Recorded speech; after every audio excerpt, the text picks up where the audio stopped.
Udah. Sebentar. Ya. Assalamualaikum warahmatullahi wabarakatuh.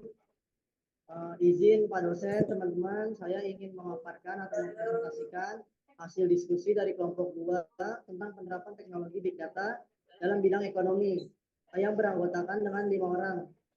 Yang pertama, dengan saya sendiri, Yanwar Habil Wahdani, dan ada Alia Zaskia, Rafli Rudiadi Saputra, Zikria Mustaqbiro, dan Rafaelina Fransdita.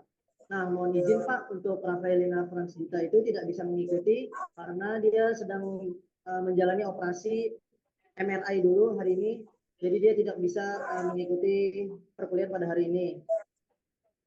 Oke, kita mulai aja.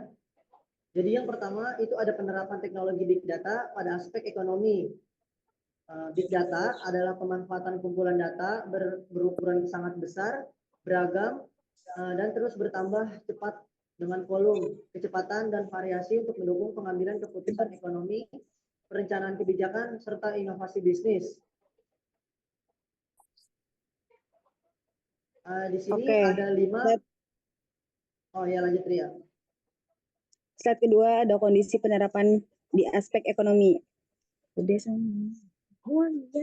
Yang pertama ada perdagangan dan bisnis, dan yang kedua keuangan dan perbankan, yang ketiga pemerintahan dan kebijakan publik, yang keempat pertanian dan energi, yang kelima Indonesia contohnya kondisi terkini. Oke, selanjutnya ada masalah pada penerapan teknologi Big Data pada berbagai aspek ekonomi. Yang pertama, kejauhan Ria, tolong. Ke atasan lagi.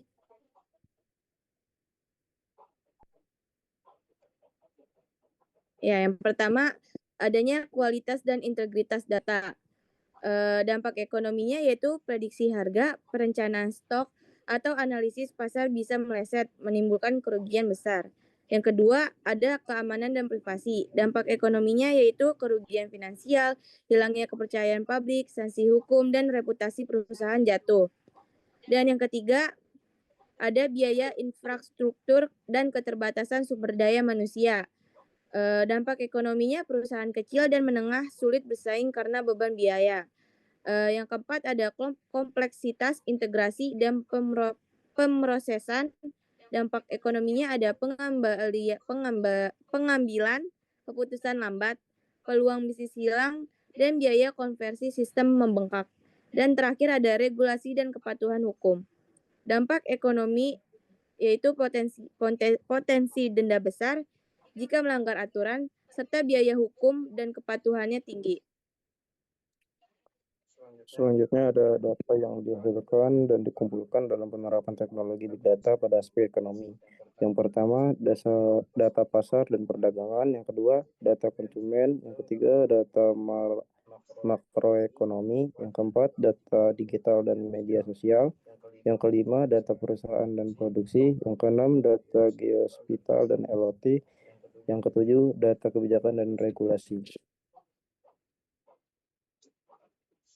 Oke, selanjutnya manfaat yang telah dihasilkan dari penerapan teknologi Big Data pada berbagai aspek ekonomi itu ada 5. Yang pertama, perbankan dan keuangan, mengurangi penipuan atau fraud melalui deteksi transaksi mencurigakan. Yang kedua, ada perdagangan dan e-commerce. Itu peningkatan pengalaman pelanggan dengan rekomendasi produk sesuai kebutuhan. Yang ketiga, ada pertanian dan pangan. Produktivitas pertanian meningkat karena prediksi cuaca dan kondisi tanah lebih akurat. Yang keempat, ada transportasi dan logistik. Rute distribusi barang lebih efisien sampai menekan biaya operasional. Yang kelima, kesehatan dan farmasi. Diagnosa lebih cepat dan akurat dengan analisis data pasien. Selanjutnya, tantangan bisa dijelaskan oleh Ria.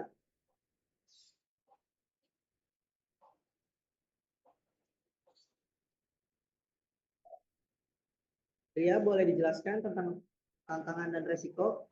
Oke, sorry.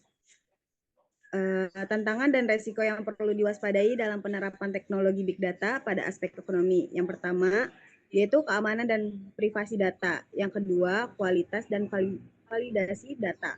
Yang ketiga, biaya infrastruktur yang tinggi. Dan 4, kurangnya SDM ahli. Dan yang kelima, isu etika dan penyalahgunaan data. Lalu yang keenam, ketergantungan pada teknologi dan vendor. Selanjutnya ada kesimpulan.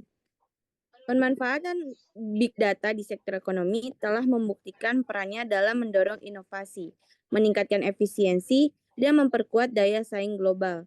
Namun, tanpa tata kelola yang kuat, risiko privasi, keamanan, dan etika dapat merugikan masyarakat dan pelaku usaha. Kolaborasi pemerintah, dunia usaha, dan lembaga pendidikan diperlukan agar penerapan big data dapat berkelanjutan, aman, dan bermanfaat bagi perekonomian Indonesia.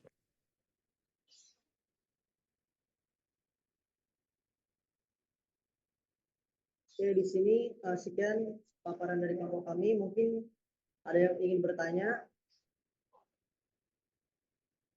Kalau nggak ada, mungkin kita tutup dari kelompok kami. Kurang lebihnya mohon maaf. Wabillahi taufiq wal hidayah. Assalamualaikum warahmatullahi wabarakatuh. Terima kasih Pak dosen dan teman-teman.